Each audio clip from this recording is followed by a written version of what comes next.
Nah, ini udah muncul belum guys screenku? Oke, thank you teman-teman. Nah, jadi hari ini kita bakal bahas 3 materi nih. Ada revisi tarif depresiasi, terus impairment, sama depresi. Kemarin kan kalian di kelas ada bahas ini ya, penyusutan yang partial period ya. Tapi itu udah dibahas di minggu lalu. Yang pas kalian kuis kan itu juga termasuk ada penyusutan yang partial period ya, yang di tengah-tengah periode. Nah, jadi itu gak aku bahas lagi, sekarang aku bahas yang revisi tarif depresiasi, impairment, dan depresi. Nah, yang pertama dari revisi tarif depresiasi ini, jadi kan perusahaan itu biasanya beli aset tetap, terus dari awal tuh udah ditentuin nih, misalkan masa umur manfaatnya itu 5 tahun. Nah, tapi misalkan nih setelah digunakan aset itu digunakan selama 3 tahun, di tahun keempat itu diestimasikan ulang bahwa umur manfaatnya itu harusnya 10 tahun. Nah, karena estimasinya berubah, maka nanti ketika hitung penyusutan itu bakal berubah juga. Nah, untuk penyusutan ini, perubahan penyusutan ini bakal dicatat hanya untuk periode berjalan dan masa mendatang. Jadi kalau penyusutan yang udah terjadi sebelumnya itu nggak usah kita koreksi lagi, karena tidak menerapkan retrospektif ini ya. Kalau retrospektif kan kita bakal ngoreksi masa lalu, tapi karena perubahan estimasi penyusutan itu nggak menerapkan retrospektif, kita cuman fokusnya ke periode berjalan, jadi langsung kita catat aja di periode berjalan, dan nanti perubahan ini juga bakal tercatat di masa mendatang gitu ya. Terus di sini juga dibilang tidak dianggap sebagai kesalahan atau pos luar biasa. Jadi makanya itu kenapa di penyusutan sebelumnya itu enggak kita koreksi. Nah, di sini contohnya Arkadia membeli peralatan harganya 510. Ini mungkin kalian udah dijelasin ya di kelas, tapi aku jelasin ulang dikit lagi. Jadi Arkadia di sini beli peralatan 510.000, estimasi masa manfaatnya itu 10 tahun, kemudian nilai sisanya itu 10.000. Lalu penyusutan sudah dicatat selama 7 tahun menggunakan metode garis lurus. Pada tahun 2015 atau tahun ke-8 ditentukan bahwa estimasi masa manfaatnya harusnya 15 tahun dengan nilai sisa 5.000 pada akhir masa tersebut. Nah, jurnal apa yang harus dibuat untuk mengkoreksi penyusutan tahun sebelumnya? Dan berapa sih biaya penyusutan di tahun 2015? Nah, untuk pertanyaan yang A, jurnal apa yang harus dibuat untuk koreksi penyusutan tahun sebelumnya? Itu tidak ada ya, karena perubahan umur manfaat ini hanya berdampak pada pencatatan periode berjalan dan periode yang akan datang. Yang penyusutan sebelumnya itu nggak perlu kita koreksi. Lalu yang B, penyusutan untuk tahun 2015. Nah, jadi perubahan estimasi masa manfaat, itu kita harus hitung ulang lagi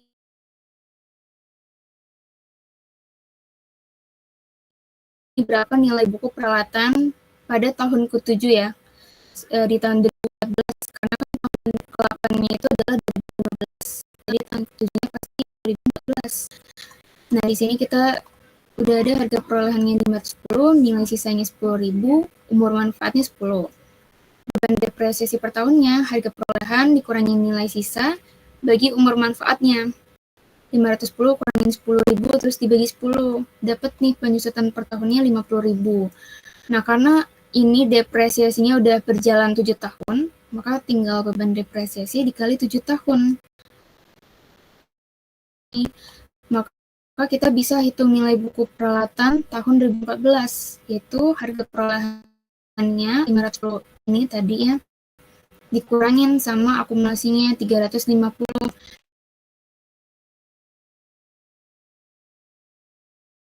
Kita udah dapet nih nilai buku peralatan tahun 14, maka kita bisa hitung berapa beban depresiasi yang baru, yaitu nilai buku di 160.000 dikurangin sama nilai sisa yang baru, ya tadi di sini 5.000, Jadi dapat nih dasar depresiasi barunya yaitu 155. Habis itu dibagi umur manfaatnya.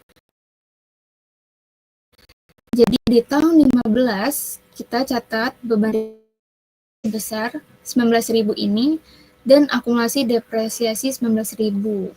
Itu teman-teman untuk yang revisi tarif depresiasi ini cukup simple ya. Nah sekarang nih materi yang kedua adalah impairment. Impairment itu kan adalah penurunan nilai aset ya, yang bisa terjadi misalkan nih kita punya mesin, nah terus mesinnya dibeli di tahun 2020 misalkan ya. Habis itu di 2022 tuh ada mesin baru nih. Nah, mesin baru ini, munculnya mesin baru ini bisa menurunkan nilai mesin kita. Ya, yang kita beli di tahun 20 itu bisa mengalami penurunan nilai. Kayak misalkan nih kalian beli HP ya teman-teman. HP itu kan kalau misalkan kalian beli, misalkan di tahun ini beli harganya 5 juta. Nah, nanti di tahun depan bakal keluar HP baru lagi kan. Jenis HP baru lagi dan HP kalian yang sekarang itu bakal turun nilai jadi 4 juta misalkan kayak gitu. Nah, jadi di aset tetap yang kita punya itu juga bisa mengalami penurunan nilai kayak gitu karena ada teknologi baru. Nah, aset berwujud jangka panjang mengalami penurunan nilai ketika perusahaan tidak bisa memulihkan nilai tercatat aset baik melalui penggunaannya maupun dengan menjualnya. Jadi nanti ketika kita mau hitung berapa penurunan nilai aset kita, itu kita harus bandingkan antara recoverable amount, jumlah yang bisa dipulihkan, dengan nilai tercatat atau nilai buku aset kita. Nah, kalau misalkan nilai tercatatnya itu lebih tinggi daripada recoverable amount, maka selisihnya merupakan kerugian penurunan nilai. Lalu kondisi yang kedua, kalau recoverable amount-nya yang lebih besar daripada nilai tercatat, maka nggak ada penurunan nilai yang dicatat. Tetapi ini kalau sebelumnya belum ada impairment nih. Nah, kondisi ketiga adalah kalau recoverable amount-nya lebih besar daripada nilai tercatat, dan sebelumnya sudah ada impairment, maka selisihnya bisa diakui sebagai pemulihan penurunan nilai. Nah, kita lihat ya di sini contohnya, misalkan Crash Company melakukan uji impairment atas peralatannya. Nilai tercatatnya itu adalah 200.000, terus ada fair value less cost to sell 180.000 dan 105.000. Nah, pertama kalian harus tentuin dulu nih recoverable amount-nya, yaitu kalian bandingkan antara fair value-nya dengan value in use-nya. Di sini kan value in use-nya yang lebih besar ya, makanya recoverable 5. Lalu dibandingkan sama nilai tercatatnya, ternyata nilai tercatatnya itu lebih rendah ya, lebih rendah, jadi recoverable amount-nya yang lebih besar daripada nilai tercatat. Nah, karena ini memenuhi kondisi yang kedua, maka tidak ada penurunan nilai yang kita catat. Ya, habis itu, misalkan nih, di sini Crash Company, peralatannya tadi masih 200.000 nih, nilai tercatat peralatannya masih 200.000, tapi yang berubah itu value in use-nya nih 175. Nah, kalau kita bandingkan antara fair value dengan value in use-nya, fair value-nya kan lebih tinggi, jadi recoverable amount-nya yang diambil yang 180.000 ini. Lalu kita bandingkan dengan nilai tercatatnya, ternyata recoverable amount-nya itu lebih rendah. Ya, nilai tercatatnya lebih tinggi nih, lebih tinggi daripada recoverable amount. Maka selisihnya diakui sebagai kerugian penurunan nilai. Nah, karena di sini kita mengakui ada impairment, maka kita bakal bikin jurnal loss on impairment sebesar selisihnya ya 200.000 dikurangin 180 dapat 20.000, lalu kita akui juga di akumulasi depresiasi peralatan gitu untuk mengurangi nilai buku aset kita ya, makanya kita masukkan ke akumulasi depresiasi peralatan. Habis itu ada kondisi di mana terjadi reversal impairment loss. Nah, di sini misalkan nih Tan Company beli peralatan 1 Januari 2015 yang harganya 300.000, masa manfaat 3 tahun tanpa nilai sisa. Di 31 Desember 15, Tan mencatat penurunan nilai sebesar 20.000. Nah, di sini kalian harus bandingin nilai buku di 31 Desember 15 sama recoverable amount-nya. Kalau nilai buku 31 Desember, kalian bisa dapat dari harga perolehan 300.000 ini kurangin akumulasi depresiasi nih yang udah berlangsung selama 1 Januari hingga 31 Desember, kan baru 1 tahun ya, makanya langsung aja 300.000 ini dibagi masa manfaatnya 3 tahun. Dapat nilai bukunya 200.000, lalu dibandingkan sama recoverable amount. Di sini udah dikasih tahu nih kalau recoverable amount-nya 180.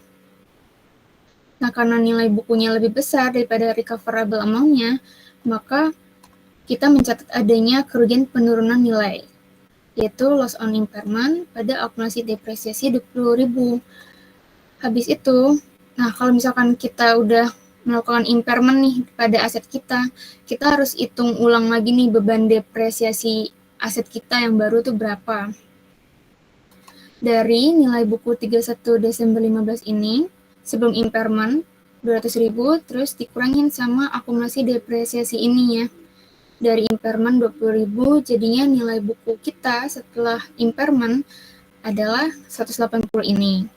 Nah, kita bisa hitung ulang nih beban depresiasi per tahunnya. Berarti nilai buku setelah impairment dibagi sisa umur manfaatnya. Tadi kan udah berjalan 1 tahun ya, berarti sisa umur manfaatnya 2 tahun. Maka 180 dibagi 2, 90.000 ini. Nah, habis itu di akhir tahun 16, Tan menentukan recoverable amount dari perawatannya adalah 96. Jadi di tahun 15 itu dia melakukan pengujian impairment, melakukan pengujian impairment perawatannya. Terus di tahun 2016 dia melakukan pengujian lagi.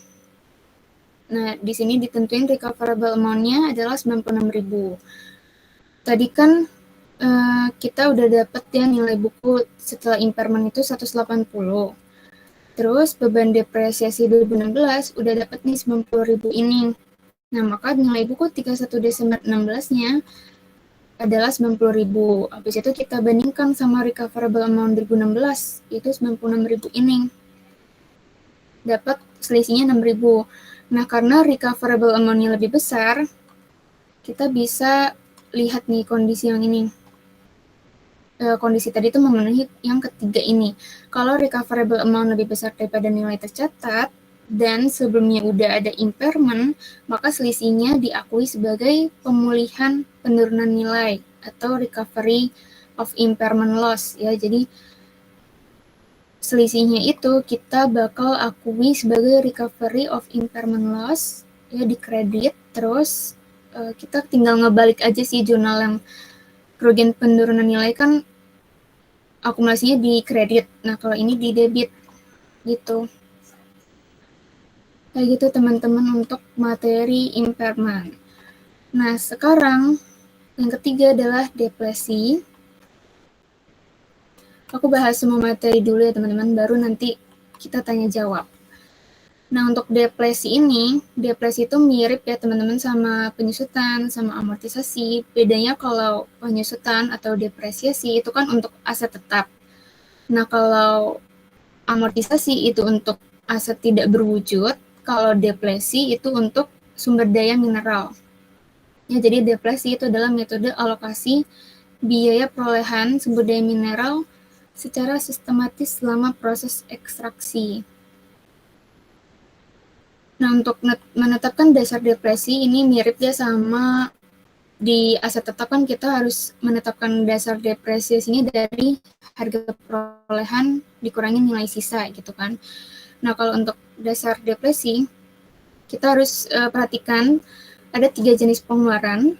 Yang pertama itu adalah biaya praeksplorasi. Kalau biaya praeksplorasi ini adalah biaya yang dikeluarin sebelum perusahaan memperoleh hak hukum untuk mengeksplorasi suatu wilayah. Nah, ini langsung diakui sebagai beban. Jadi, kalau kita mau hitung dasar depresi, biaya praeksplorasi ini nggak kita perhitungkan dalam dasar depresi. Nah, lalu yang kedua adalah biaya eksplorasi dan evaluasi.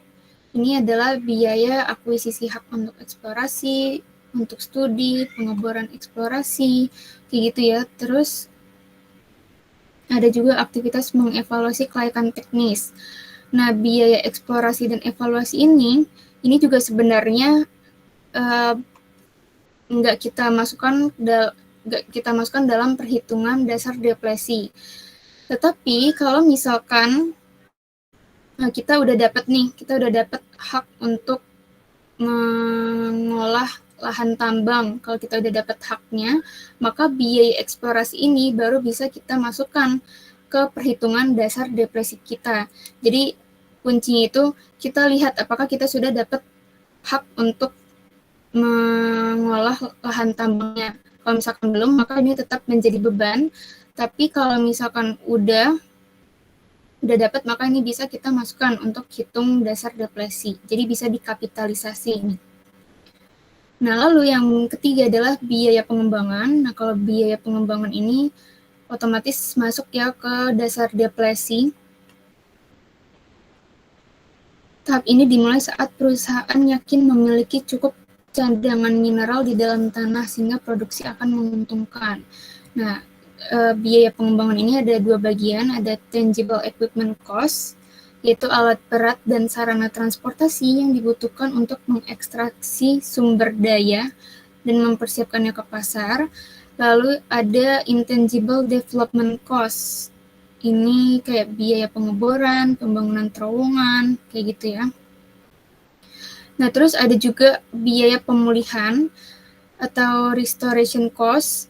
Ini adalah biaya untuk mengembalikan kondisi alam setelah ekstraksi selesai. Jadi misalkan kita punya lahan tambang yang kita kelola sampai 5 tahun, terus kalau misalkan setelah 5 tahun berakhir, kita punya kewajiban untuk untuk memperbaiki kondisi lahan tambangnya.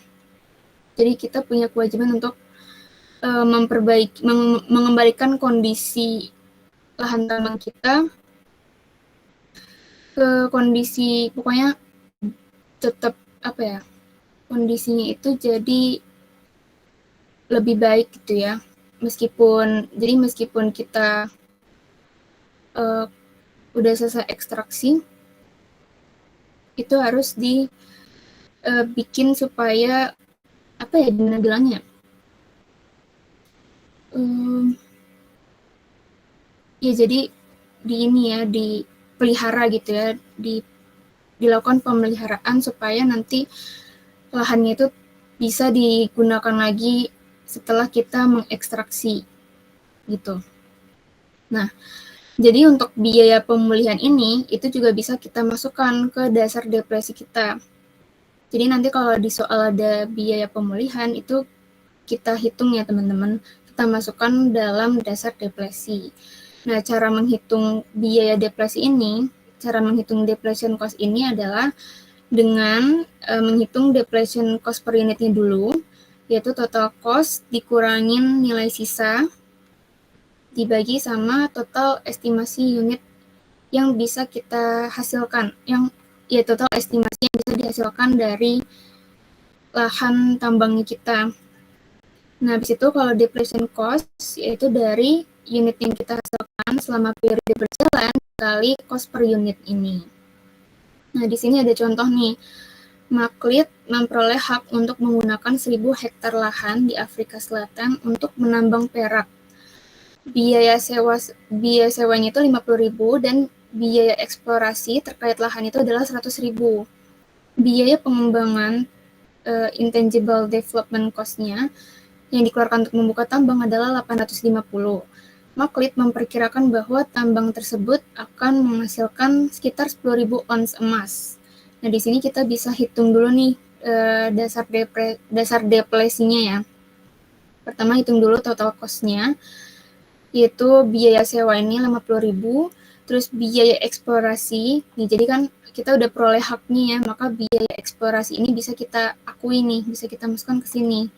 100.000. Habis itu ada biaya development cost ya. Development cost-nya itu 850. Nah, ini kita totalin 1 juta. Terus karena di sini kan nggak ada nilai sisa ya, jadi dasar depresinya itu langsung total cost-nya 1 juta. Yang di sini 1 juta, terus dibagi sama estimasi unit estimasi unit yang akan dihasilkan dari tambang, yaitu 100.000 ons emas. Dapat depletion cost per unitnya 10 per unit. Habis itu di tahun ini, di tahun yang sedang berjalan, Maklit mengekstrak 25.000 ons emas selama tahun pertama. Nah, maka depletion cost-nya itu dari unit extracted, ya unit yang diekstrak 25.000 ons dikali sama cost per unitnya 10. Dari ini. Nah, dapat 250.000.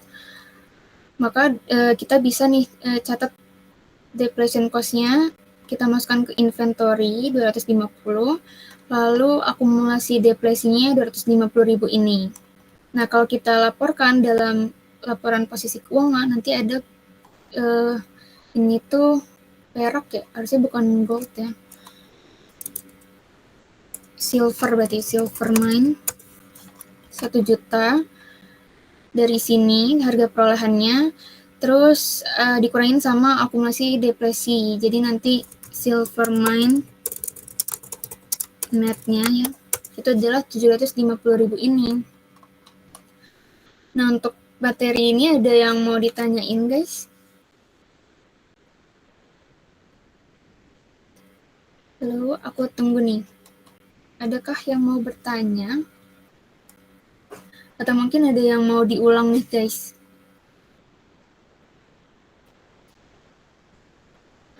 Atau udah aman semua, guys? Boleh reaksinya dong kalau aman. Oke, thank you teman-teman. Kalau gitu, aku lanjut ke latihan soal ya. 11. Nah, ini tentang change in estimate. Jadi, estimasinya berubah. Di sini, peralatan dibeli, mesin dibeli oleh Carver pada tahun 2018 dengan harga 52.000, yang estimasi umur manfaatnya itu adalah 8 tahun dengan nilai sisanya 4.000. Lalu mesin ini sudah didepresiasi selama 5 tahun. Lalu di tahun 2023 ditentukan ulang nih kalau umur manfaatnya itu harusnya 10 tahun dengan nilai sisanya itu 4.500. Depresiasi dicatat menggunakan straight line depreciation. Nah, diminta untuk catat jurnal untuk mengkoreksi penyusutan tahun sebelumnya, sama mencatat depresiasi yang terjadi di tahun 2023. Nah, mungkin ada yang mau coba jawab yang ini gimana jurnal untuk mengoreksi depresiasi tahun sebelumnya. Oke, udah ada yang mau coba jawab ya. Di sini Fadia, gimana Fadia? Untuk yang A, karena tidak berlaku pengulangan ke belakang, jadi tidak ada jurnal yang dicatat, Kak. Oke, thank you Fadia. Benar ya jawabannya. Kita nggak bikin jurnal koreksi nih, karena perubahan estimasi itu hanya kita catat di periode berjalan dan periode yang akan datang. Jadi di tahun sebelumnya, penyusutan yang udah terjadi di tahun sebelumnya itu kita nggak perlu koreksi. Gitu guys. Nah, sekarang yang B nih, jurnal untuk mencatat depresiasi tahun 23. Kita hitung dulu nih beban depresiasi, kita hitung dulu nih nilai buku per 31 Desember 22. Oke, boleh Aurelia Rizky gimana? Caranya harga perolehan kurangi nilai sisa berarti 52.000 kurangi 4.000, hasilnya kan 48.000, terus dibagi 8.000 sama dengan 6. Berapa sama dengan harga perolehan kurangi 6.000 jadinya atau gimana? 6.000. Oke, kita lihat ya. Oke, betul 6.000. Thank you Aurel. Nah, karena depresiasinya itu kan udah berjalan 5 tahun ya. Mungkin ada yang mau coba jawab akumulasi depresiasi 5 tahunnya. Oke, boleh Mevi, gimana? Beban depresiasi sebesar 6.000 itu dikalikan selama 5 tahun. Jadi beban depresiasinya sebesar 30.000 untuk 5 tahun. Oke, 30.000 ya. Thank you Mayfi, benar. Nah, selanjutnya karena kita udah dapet nih akumulasi depresiasinya, berarti berapa nih nilai bukunya? 31 Desember 22. Oke, boleh Elvina, gimana? Untuk nilai bukunya, karena tadi harga perolehannya 52.000, lalu akumulasi depresiasi 5 tahunnya itu tadi 30.000, jadi nilai buku peralatan di tahun itu 22.000, Kak. Oke, kita lihat ya. Oke, betul. Thank you Elvina. Bener ya, langsung harga perolehannya tadi 52 dikurangin akumulasi 30.000, jadi nilai bukunya 22. Nah, sekarang kita bisa nih hitung berapa beban depresiasi barunya setelah mengalami perubahan estimasi ya, yang sebelumnya 5 tahun jadi 10 tahun, terus nilai sisanya jadi 4.500. Ada yang mau coba jawab? Boleh Faradila? Jadi kan yang residual value yang revisi itu $4.500. Jadi $22.000 dikurangi $4.500 itu nanti hasilnya dibagi 5. Hasil akhirnya $3.500. Oke, kenapa dibagi dengan 5? Soalnya itu remaining-nya ada 5 tahun lagi. 10 kurangi 5. Oke, thank you Farah, betul banget ya. Jadi untuk hitung beban depresiasi barunya, tinggal pakai nilai buku yang udah kita hitung ini, 22, terus dikurangi nilai sisa baru, 4.500, sama dibagi sisa umur manfaat. Ya, ingat ya teman-teman, kita bagi dengan sisa umurnya nih. Bagi 5, jadi 3,5. Oke, selanjutnya nih jurnal. Ada yang mau coba jawab jurnalnya gimana? Oke, boleh Isnatul. Jurnalnya itu depresiasi expense pada akumulasi depresiasi sebesar 3.500. Oke, thank you Isnatul. Betul jawabannya. Beban depresiasi, ini harusnya, ini mesin kan ya? Ya mesin. Ini harusnya mesin.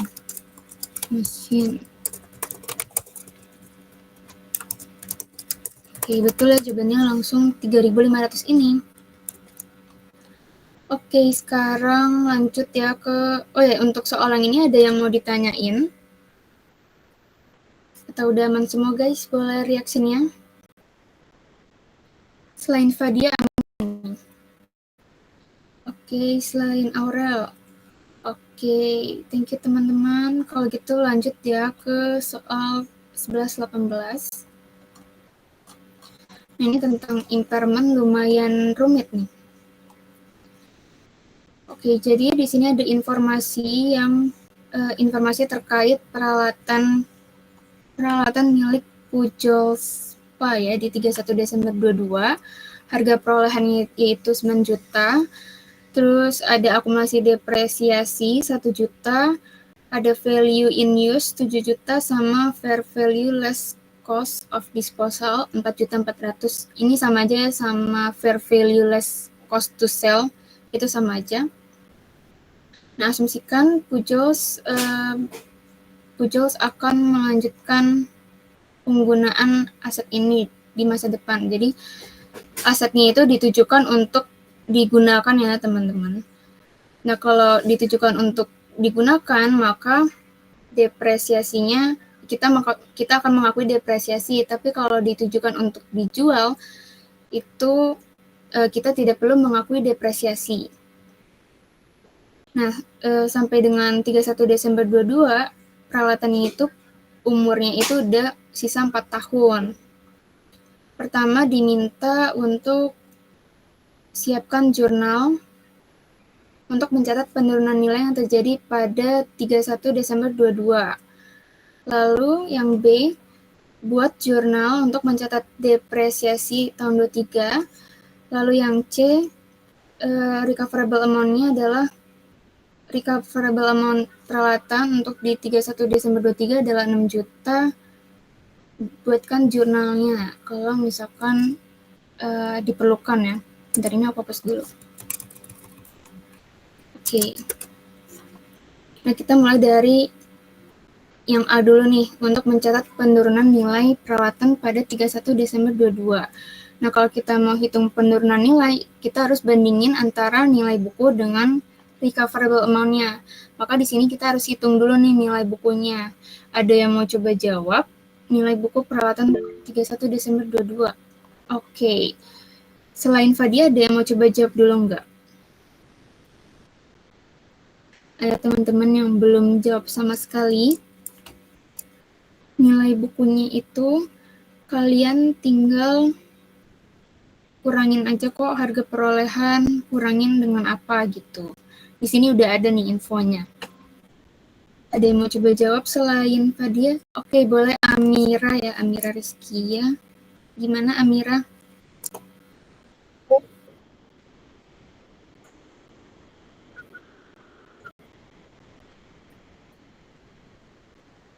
Oke. Thank you Amira, betul. Jadi nilai bukunya adalah 8 juta.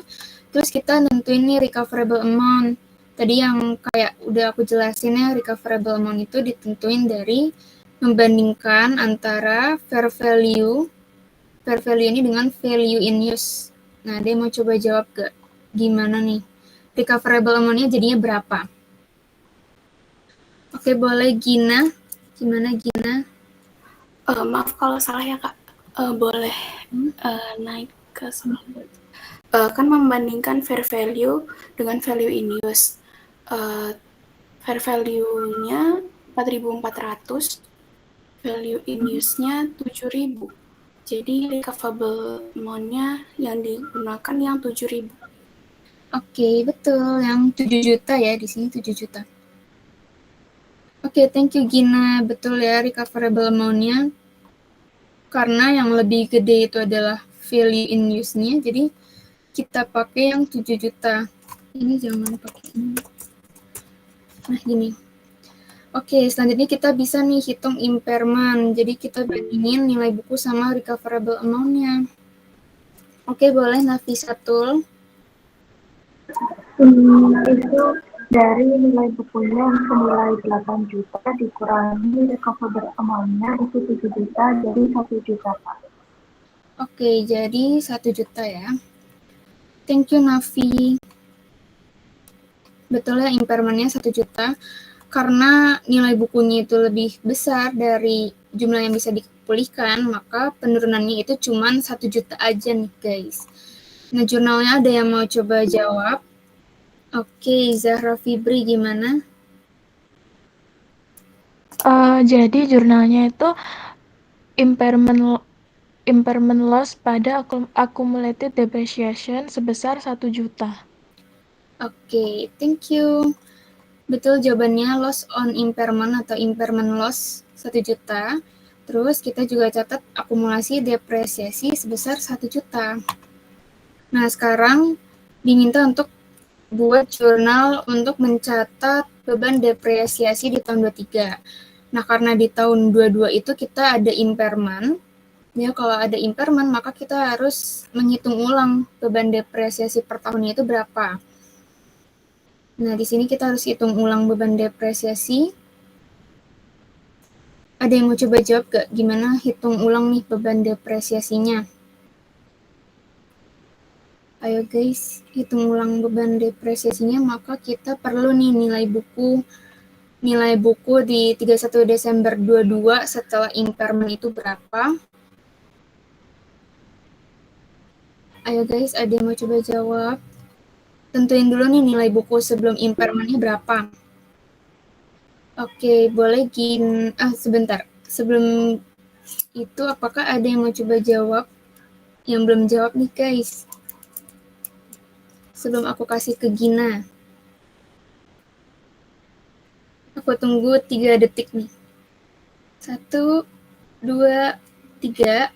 Oke, kalau gitu boleh dijawab Gina. Menentukan nilai buku setelah impairment-nya, nilai buku sebelum impairment dikurang akumulasi depresiasi, jadi 8 juta dikurang 1 juta sebesar 7 juta. Oke, sebesar 7 juta. Kita lihat ya. Oke, betul Gina. Nilai bukunya tadi ya sebelum impairment itu yang ini 8 juta. Terus karena ada impairment, kan di sini ada akumulasi depresiasinya ya 1 juta. Kita kurangin, jadi setelah impairment adalah 7 juta. Nah, sekarang kita bisa nih hitung beban depresiasi per tahunnya. Ada yang mau coba jawab? Oke, boleh Setia Akila. Beban depresi per tahunnya itu 7 juta dibagi sama 4, hasilnya 1.750.000. Oke, hasilnya 1.750.000. Oke, betul. Thank you, Setia. Nah, jadi kita pakai nilai buku tadi ya, 7 juta ini dibagi sama sisa umur manfaatnya. Di sini kan dibilang remaining useful life-nya 4 tahun. Jadi kita bagi, dapat 1.750 ini. Nah, jurnalnya, gimana nih jurnalnya? Ada yang mau jawab gak? Oke, di sini yang belum itu, tadi Zahra udah, Nafi udah. Oke, boleh Balkis Eka. Oke Kak, mau coba kalau salah maaf ya Kak. Iya, nggak apa-apa. Jurnalnya depresiasi pada akumulasi sebesar 1.750.000. Oke, beban depresiasi pada akumulasi depresiasi 1.750. Oke, betul. Thank you, Balkis. Nah, sekarang yang C diminta untuk ini ya. The recoverable amount of the equipment 31 Desember 23 adalah 6 juta. Nah, jadi di 31 Desember 23 itu dilakukan pengujian impairment lagi nih. Terus ada recoverable amount-nya 6 juta. Nah, pertama kalian harus hitung dulu nilai buku peralatan di 31 Desember 23 itu berapa. Ada yang mau coba jawab gak?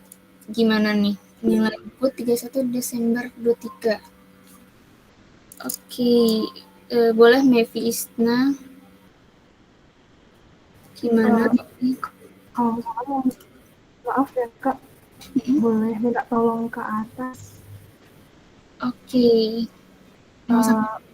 Untuk menghitung nilai buku tahun 2023 itu dari nilai buku sebesar 7 juta dikurangi beban 1.750.000. Oke. Jadinya untuk nilai buku di akhir tahun 23 5.250.000. Oke. Kita lihat ya. Oke, betul. Thank you, Mevi. Nah, kan kita udah dapat nih nilai bukunya. Nah, selanjutnya kita harus bandingkan dengan recoverable amount-nya kan. Ini aku langsung aja deh. Recoverable amount-nya 6 juta. Nah, maka kalau kita bandingkan ya teman-teman antara recoverable amount dengan nilai bukunya, yang lebih besar itu kan recoverable amount-nya. Maka bakal ada recovery of impairment loss. Karena di tahun sebelumnya itu ada impairment. Nah, karena sebelumnya ada impairment, maka kita bisa memenuhi kondisi yang ketiga ini ya. Jika sebelumnya sudah ada impairment dan recoverable amount-nya itu lebih besar daripada nilai tercatat, maka selisihnya diakui sebagai pemulihan penurunan nilai. Berarti ini ya. Sebesar 750. Nah, apakah ada yang mau coba jawab gimana jurnalnya? Oke. Yang belum tadi, yang belum jawab sama sekali, apakah ada yang mau coba nih? Oke, boleh Diva. Gimana Diva? Jadi akumulasi depresiasi pada recovery of impairment loss sebesar 750. Oke, betul. Thank you, Diva. Benar ya, jadi kalau terjadi recovery ini, kita catatnya di kredit, terus akumulasi depresiasinya jadi di debit 750. Nah, sekarang ada lanjutannya nih. Asumsikan dengan informasi yang sama dari yang soal di atas ya, 11-18. Nah, kalau 11-18 itu kan Kujos itu ini ya, asetnya itu mau dipakai, digunakan. Tapi kalau di soal ini, asetnya itu dilepas atau dijual. Nah, maka untuk hitung impairment-nya tetap sama, tapi bedanya itu di mana? Nanti kalian bakal tahu nih. Pertama nih, kita hitung dulu jurnal untuk mencatat impairment pada 31 Desember 22. Sama ya kayak yang tadi, yang A ini kan kita harga perolehan kurang akumulasi, dapat nilai buku, terus bandingin sama recoverable amount-nya. Ini aku langsung aja deh. Oh ya, bentar. Nah, terus kan kita dapat nilai buku ya 8 juta. Terus habis itu karena kita mau jual asetnya itu kan ditujukan untuk dilepas ya.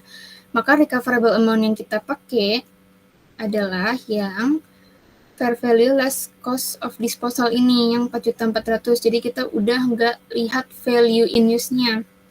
Kita udah nggak pedulikan value in use-nya 7 juta ini, nggak usah. Jadi langsung 4.400.000 ini. Terus kita selisihkan. Nah, penurunannya itu adalah 3.600.000 ini kan. Jurnalnya langsung kayak gini, loss on impairment 3.600.000 sama akumulasi depresiasinya 3.600.000. Nah, sekarang yang B, jurnal untuk mencatat beban depresiasi di tahun 23. Ada yang mau coba jawab gak? Yang B gimana?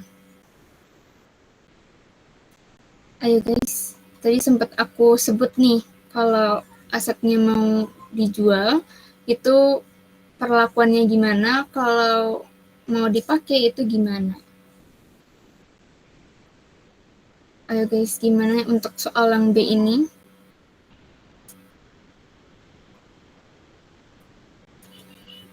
Ayo aku tunggu nih. Gimana jurnal untuk depresiasi di tahun 23 kalau misalkan asetnya itu mau kita lepas atau kita jual. Oke, kalau gitu boleh Mevi gimana?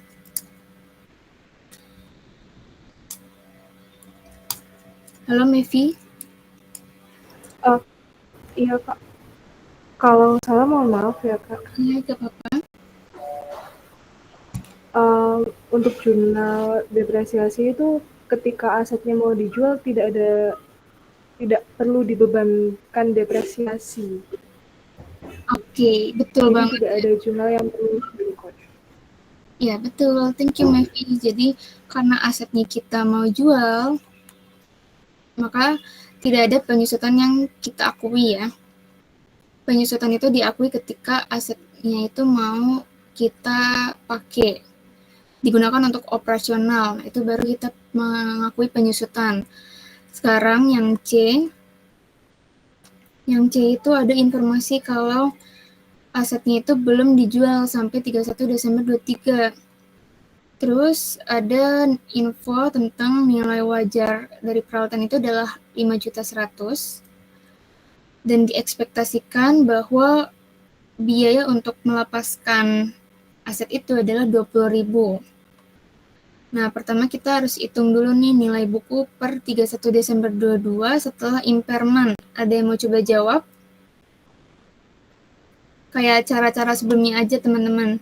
Kalau nilai buku setelah impairment itu hitungnya gimana? Ada yang mau coba jawab gak? Oke, tadi Mevi udah. Boleh Fadia gimana Fadia?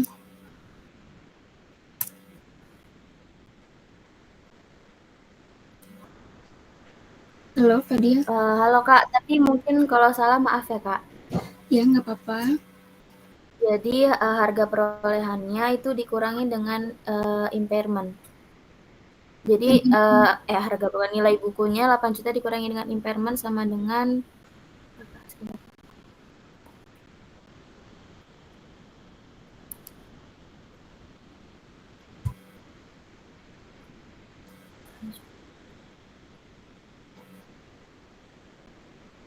itu 4.400.000. Oke.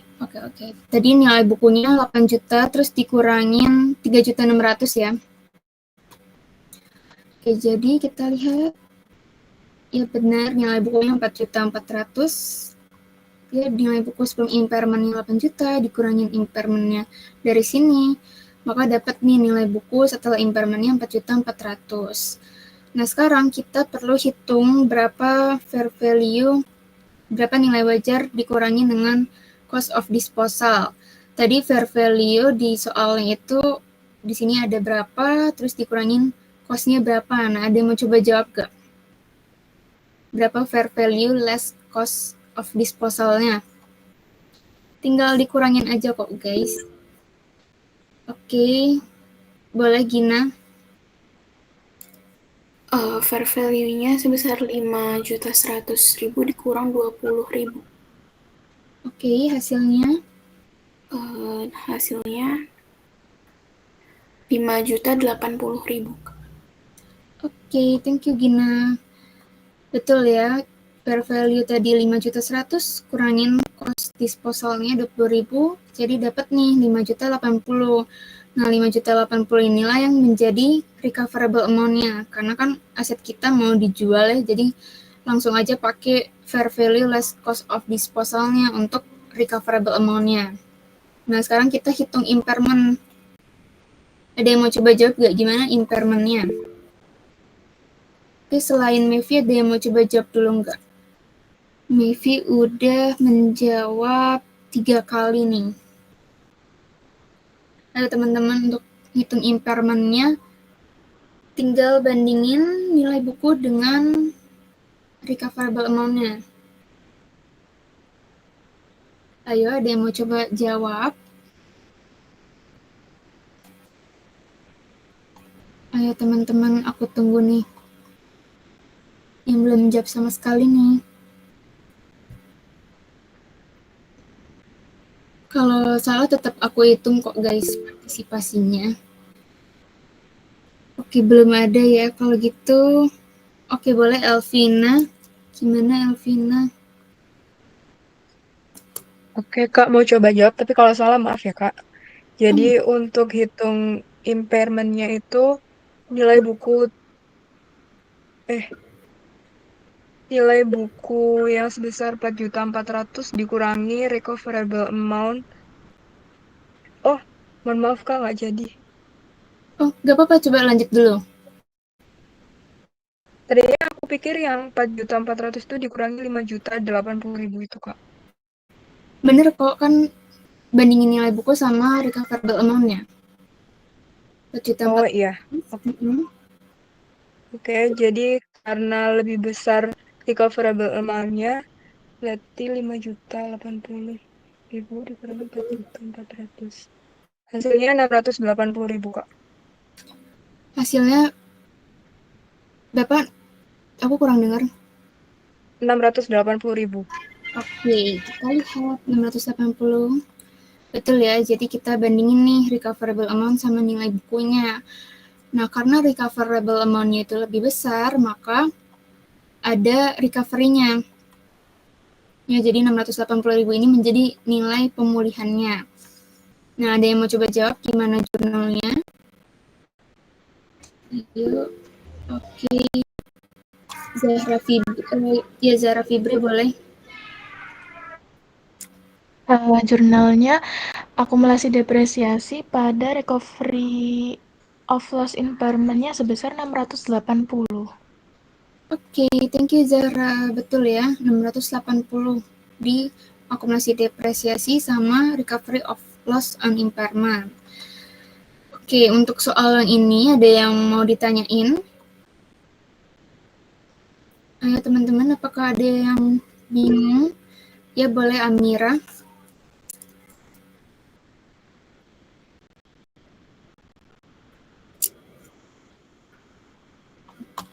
Yang C yang 11-18 atau 19 nih? Ya. Oh yang ini.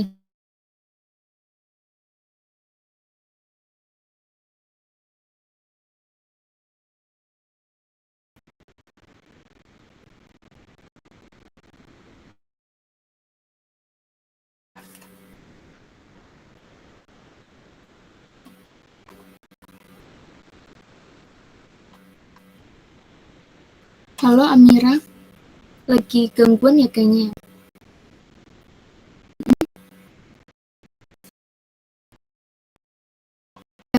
Udah kedengeran.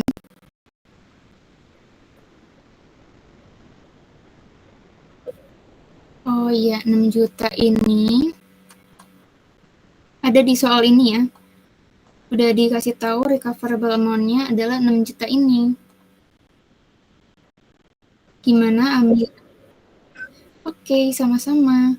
Ada yang mau ditanyain lagi? Atau semuanya udah aman? Boleh kasih reaction-nya guys. Oke, Fadia aman. Aman. Balkis aman. Oke, yang lain aman ya. Kalau gitu aku lanjut ke soal ketiga tentang depresi. Perhitungan depresi untuk tambang.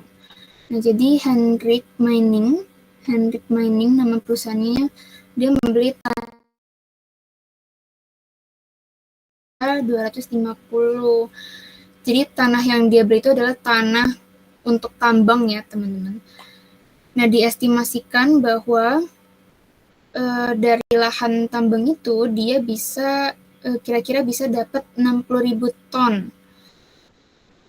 Bisa diperoleh 60.000 ton mineral dari penambangan itu.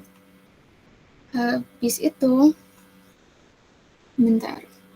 Oh ya, kalau misalkan Hendrik ini sudah selesai mengambil sumber daya mineral di lahan itu, perusahaan diwajibkan untuk melakukan restorasi ya, melakukan pemeliharaan gitu karena berkaitan dengan kebijakan lingkungan. Terus diestimasikan bahwa nilai wajar dari kewajiban restorasi itu adalah 90.000. Terus di sini it believes it will be able to sell the property afterwards 100.000. Pokoknya ini adalah nilai sisanya itu 100.000. Terus oke, kenapa nih? Pencet ya kayaknya. Habis itu ada development cost-nya itu 200.000.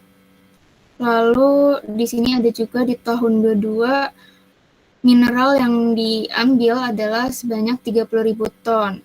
Dari 30.000 ton ini dia jual sebanyak 24.000 ton. Nah, yang pertama adalah hitung cost per unit dari mineralnya. Ya, jadi kita harus tentuin dulu nih dasar depresinya kayak yang tadi aku kasih tahu ya rumusnya. Di sini total cost kurang nilai sisa bagi estimasi unit yang bisa diperoleh dari tambang itu. Ada yang mau coba jawab gimana dasar depresinya? Oke, boleh Laina gimana? Kak, maaf ya kalau salah. Aman. Gimana Laina? Yang pertama, membeli tanah seharga 1.250.000. Kemudian ditambah restorasi 90.000. Kemudian ada development cost-nya 200.000 dikurangi karena menjual properti jadi dikurangi 100.000. Oke, jadi totalnya jadi 1.440.000. 1.440.000. Oke. Thank you Laina. Jawabannya benar ya 1.440.000. Jadi pertama dari land cost-nya ini nih 1.250.000.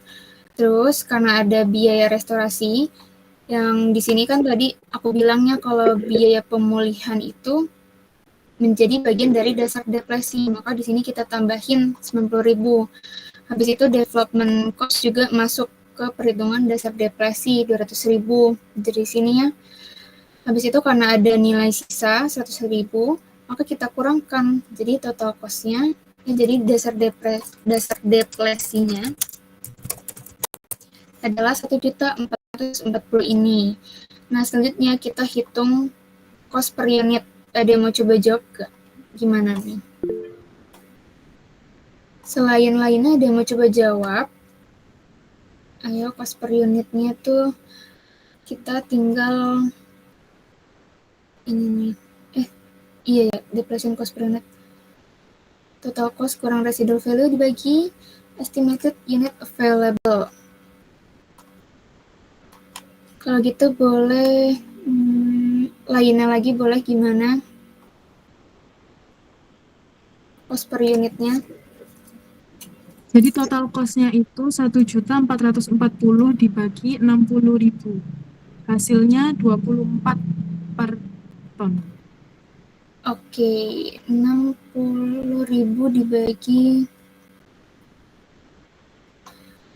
1.440.000 dasar depresinya ya dibagi sama estimasi total mineral yang tersedia. Ya di sini totalnya itu kan diestimasikan ada 60.000 nih yang ada di dalam lahan tambangnya 60.000, maka dapat nih cost per unitnya adalah 24.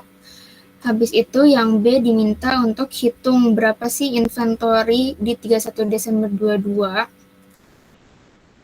Di sini udah aku sediain nih total tons yang diambil ya, total mineral yang diambil di tahun 22 adalah 30.000.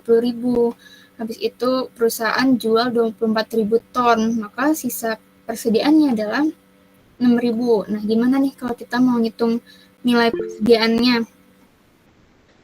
Oke, tadi Laina udah. Zahra Fibri boleh deh. Gimana Zahra? Jadi 6.000 ton dikali 24. Oke, jadi hasilnya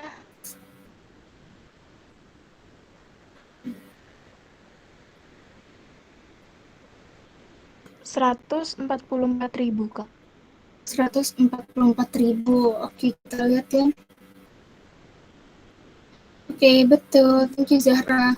Jadi kalau kita ngitung nilai persediaannya itu tinggal cost per unit ya, dari sini 24 dikali sama jumlah persediaannya 6.000. Jadi 144.000. Lalu yang C diminta untuk hitung COGS di 31 Desember 22 itu berapa? Ada yang mau coba jawab gak? Oke, boleh Gina. Gimana Gina? Itu 24.000 dikali 24 euro. Oke, 24.000 kali 24. Oke, thank you. Betul ya.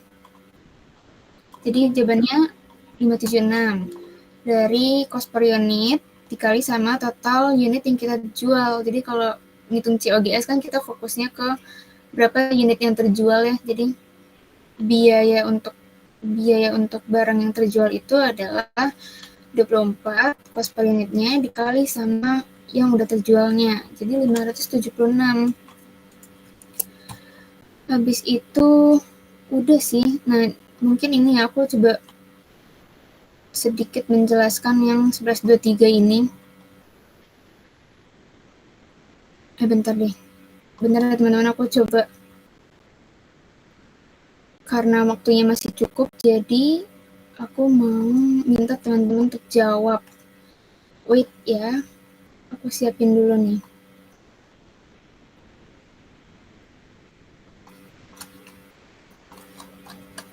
Oke.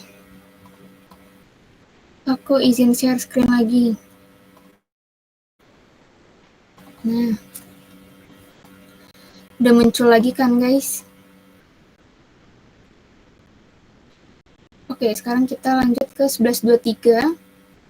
Di awal tahun 2022, Callaway Company mengakuisisi lahan tambang 850.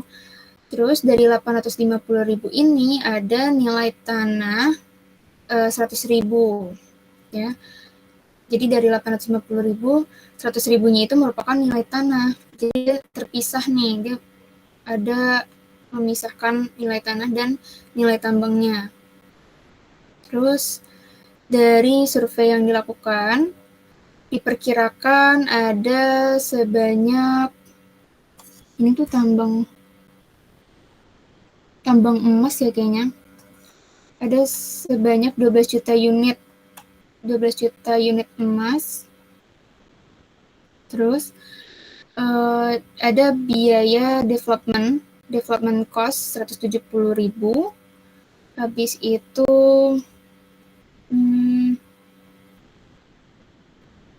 ditentukan juga nilai wajar untuk ini ya, kewajiban untuk pokoknya ini termasuk biaya restorasinya.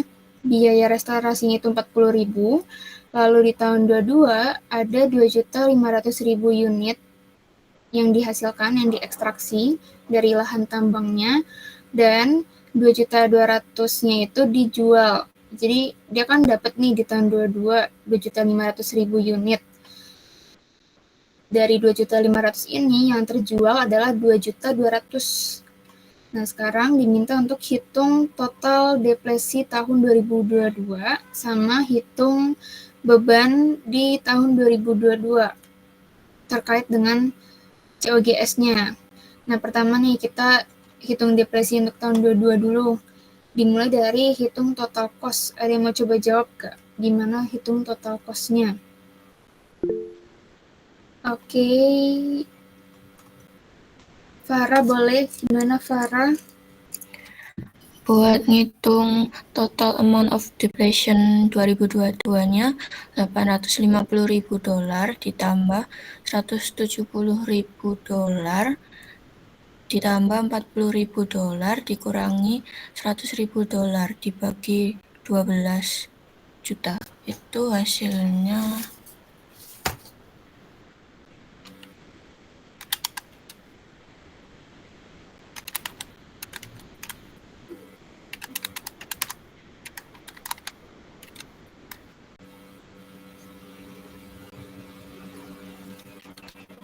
sebentar, Kak. Oke.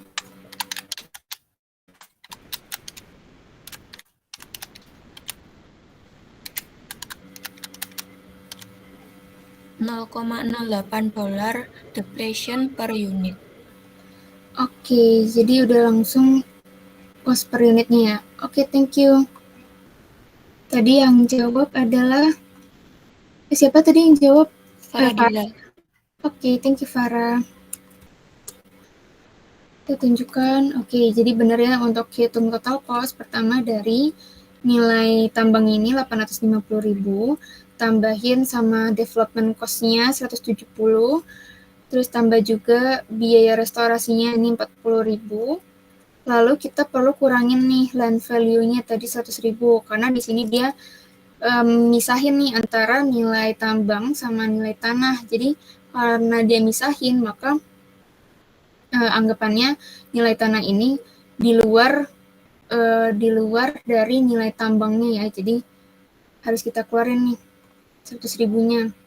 Jadi total cost-nya adalah 960. Habis itu cost per unitnya dari dasar depresi karena nggak ada nilai sisanya, karena nggak ada nilai sisa, jadi langsung total cost-nya 960 dibagi total unit yang tersedia. Ya, di sini 12 juta. Estimasi total unit yang tersedia adalah 12 juta. Terus dapat cost per unitnya 0,08 per unit. Nah, berikutnya adalah hitung depresi di tahun 22. Ada yang mau coba jawab gimana? Oke, selain Zahra dan Mevi, ada yang mau coba jawab dulu nggak nih? Soalnya Mevi udah 3 kali, Zahra udah 3 kali juga nih.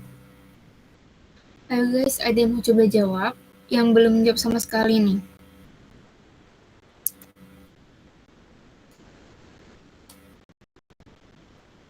Oke, kalau gitu boleh deh dijawab Zahra. Gimana Zahra? Jadi depresi pada tahun 2022 itu 2.500.000 dikali 0,08. Hasilnya 200.000, Kak. Oke, dari 2.500.000. Oke. Betul Zahra. Dari 2.500.000 kali 0,08. Bentar deh ini. Oh, belum aku bikin. 0,08 kali 2.500.000, jadi 200.000.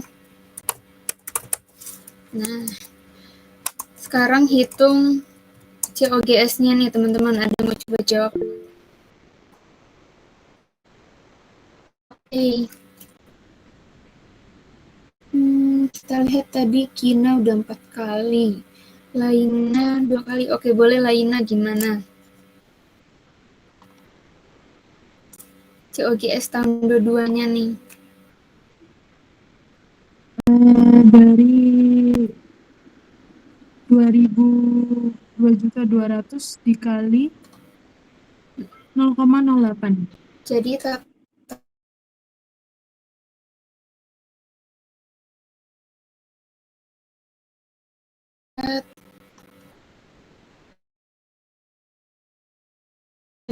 dari cost per unit dikali sama jumlah unit yang terjual 2.200.000, jadi dapat 176 ini.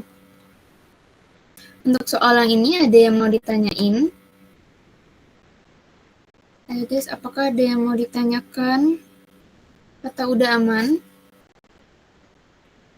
Oke, Fadia aman, Alvina aman. Gimana nih ya kalau yang lain? Ayo guys, kalau misalkan aman boleh reaksinya. Oke, Amira aman, Gina aman. Oke, thank you teman-teman. Nah, sebenarnya udah cukup sih jelasin itu ya. Kalau yang ini juga mirip ya teman-teman sama yang 11-18 ini, cuman dia variasinya apa ya?